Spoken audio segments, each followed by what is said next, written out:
அன்பான சகோதர சகோதரி தேவ பிள்ளைகளே, கிறிஸ்துவின் மனவாட்டிகளே, உங்கள் அனைவருக்கும் நம் ஆண்டவரை இயேசு கிறிஸ்துவின் கிருபையும் சமாதானமும் நம்மில் என்று உண்டாயிருப்பதாக. ஆமேன். இந்த நாளிலும் பரிசுத்தாய் வெளிப்படுத்துகிற சத்தியத்திற்காக நன்றி செலுத்துவோம். இந்த நாளில் அதிபதிக்கு தெரியாத ரகசியம். இந்த காரியம் பார்த்தீங்கன்னா, அதிபதி என்றால் ஆண்டவரை இயேசு கிறிஸ்து சொல்கிற அந்த உலகத்தின் அதிபதி வருகிறான், என்னிடத்தில் அவனுக்கு ஒன்றும் இல்லை என்றார். அப்போ இந்த அதிபதியன் பார்த்தீங்கன்னா அந்த உலகத்தானை இந்த உலகத்தின் அதிபதி என்கிறார். இப்போ அவனுக்கு ஒரு அறியப்படாத ஒரு ரகசியம். இந்த உலகத்தில் எதையுமே பார்த்தீங்கன்னா அவனுக்கு மறைவானது எதுவுமே இல்லை. ஏன்னா யோபோட காரியத்திலும் சரி, இருக்கிறவங்களாம் யோபோ மட்டும் சரியாக தெரிந்து கொண்டு அவன் தேவனுடைய சந்நிதியில் போய் நின்னான். அப்படிப்பட்டவன். ஆனால் அவனுக்கே தெரியாத ஒரு ரகசியம் பார்த்தீங்கன்னா, நாம் முதலாக ரட்சிக்கப்படும் போது, ரட்சிக்கப்பட்டு தேவனுக்குள்ளாக நம்ம ஞானத்தானம் பெற்ற உடனே நம்ம ஆண்டவராக இயேசு கிறிஸ்து நம்ம மேலே நம்ம ஆவியில் ஒரு சித்தத்தை வைத்தார். இந்த சித்தம் வெளிப்படாதவருக்கு நம்மை ரட்சிப்புக்குள் வந்த உடனே அவனுடைய கண்கள் நம்ம மேல் நோக்கமாக இருந்தது. என்னன்னா, இத்தனை கோடி பேர் இருக்கும்போது இவனை அழைத்ததன் நோக்கம் என்ன? தேவன் இவனை அழைத்தது, அதாவது நம்மை தெரிந்து கொண்டது நோக்கம் என்ன என்று நம்மளுடைய காரியத்தில் ரொம்பவும் நம்ம அழைக்கப்பட்ட அழைப்பை அறிந்து கொள்ளும்படியாக அவன் ரொம்பவும் முயற்சி செய்வான். ஏனென்றால் அழைக்கப்பட்ட அழைப்பினுடைய காரியமே தேவன் ஆவிக்குள்ளதான் அந்த காரியத்தை வைத்தார். இப்போ இந்த ரகசியத்தை அறிந்து கொள்ளும்படியாக அவன் ஒரு தந்திரமான காரியமாக அவன் எதிர்பார்ப்பது என்னவென்றால், ஒன்று, அது கிறிஸ்துவை போலவே அவரோட சாயலை நாம் அடைந்ததுனால இந்த ரகசியம் அறியப்படாமே இருந்த காரியத்தை அறியும்படியாக. ஏனென்றால் இந்த உலகத்தில் நம்ம ஆண்டவராய் இயேசு கிறிஸ்துவே அவன் அறியாதவாறு தான் தேவன் சிருஷ்டித்தார். அதான் ஏசாயா 53ஆம் அதிகாரத்தில் நம்ம ஆண்டவரை இயேசு கிறிஸ்துவை குறித்திருக்கோம். அப்படிப்பட்ட காரியத்தின்படி நம்ம ஆண்டவரை இயேசு கிறிஸ்துவை அறியாமல் அவன் விட்டதனால்தான் கடைசியில் அவன் தோற்கக்கூடிய நிலைமைக்கு வந்தான். அதே போல் நம்முடைய காரியத்தில் அவன் எண்ணிக்கொண்டே இருப்பது ஒரே காரியம், நம்ம மீது ரட்சிக்கப்பட்டவங்க மேல் தேவன் என்ன சித்தம் வைத்திருக்கிறார் என்று. இந்த ரகசியத்தை அறியும்படியாகத்தான் அவன் எதிர்பார்த்து கொண்டு இருப்பது நம் வாயிலிருந்து புறப்படுகிற வார்த்தைகளை. நம் புறப்படுகிற இந்த ஒரு வார்த்தை போதும், வேற ஒன்றுமல்ல. நம்ம அறியாமல் சொல்லுவோம், எனக்கு ஒரு காரியத்தை நினைச்சல ரொம்ப பயமா இருக்குது.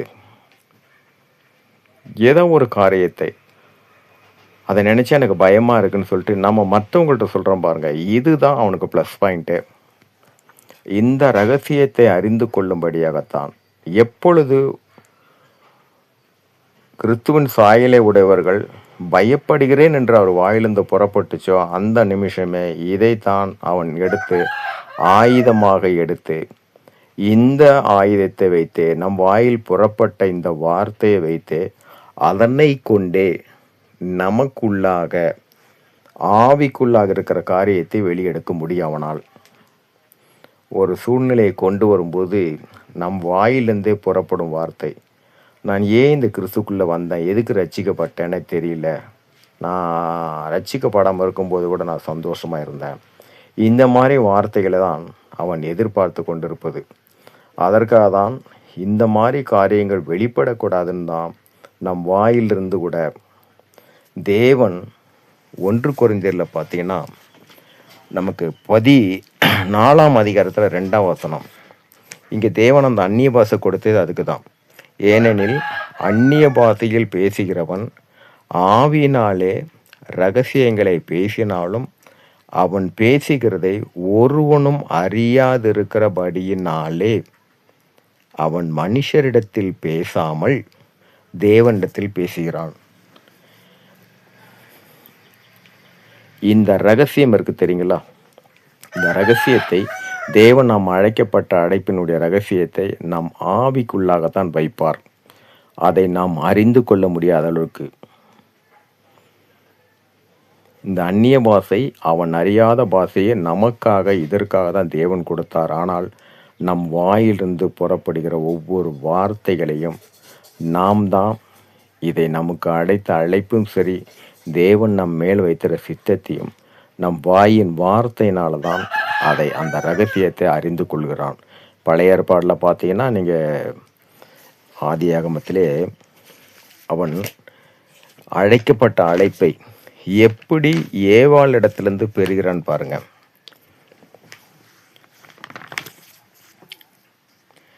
மூன்றாம் அதிகாரத்தில் பார்த்தீங்கன்னா,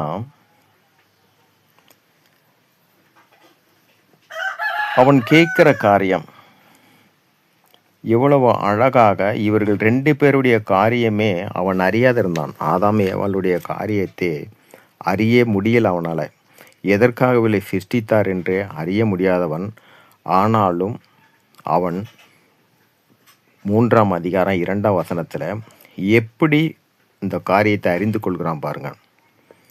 இப்போது முதலாவது அவன் கேட்குற கேள்வி 1ஆம் வசனத்தில் பார்த்தீங்கன்னா, 3:1 தேவனாய கர்த்தர் உண்டாக்கின சகல காட்டு மிருகங்களை ஜீவன்களிலும் பார்க்கிலும் சர்ப்பமானது தந்திரமுள்ளதாய் இருந்தது. அது ஸ்ரீயை நோக்கி, நீங்கள் தோட்டத்தில் உள்ள சகல விருட்சங்களின் கனியையும் புசிக்க வேண்டாம் என்று தேவன் சொன்னது உண்டோ?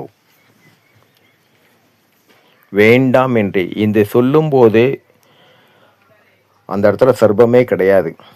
அவன் கேட்குற கொஸ்டினை ஆப்போசிட்டாக கேட்குறதுனால பார்த்தீங்கன்னா, எப்படி அந்த உண்மை வர வைக்கிறான்னு பாருங்கள். அழைக்கப்பட்ட அழைப்பு, தேவன் இந்த இருவரையும் சிருஷ்டித்த அழைப்பை எப்படி தெரிந்து கொண்டான் என்று. அதனால தான் அவன் அறியாத ரகசியத்தை தான் தேவன் நம்ம மேலே வைத்திருக்கிறார். அதை நம் வாயின் வார்த்தையினால தான் அதை பெற்றுக்கொள்கிறான். அதன் மூலியமாக நாம் அடைய வேண்டிய காரியத்தை நமக்காக ஒரு தடைகளை உண்டாக்கி நம்மை விசுவாசத்தை விட்டு வழிவிலகு செல்லும்படியாகத்தான் அவனுடைய முழு நோக்கமே. அதனால் எச்சரிக்கை, நம்ம பேசும்போதும் சரி, ஒவ்வொரு வார்த்தையும் நம்ம எச்சரிக்கையாக இருப்போம். சரி, இந்த நாளிலும் நம்ம ஆவியானவர் வெளிப்படுத்தின சத்தியத்திற்காக நன்றி செலுத்துவோம். இந்த காரியத்தின் மூலம் எல்லாவற்றிலும் மூவரிலும் ஒருவராக இருக்க தேவனே உம்முடைய நாமம் ஒன்றுக்கே மகிமை உண்டாவதாக. ஆமென்.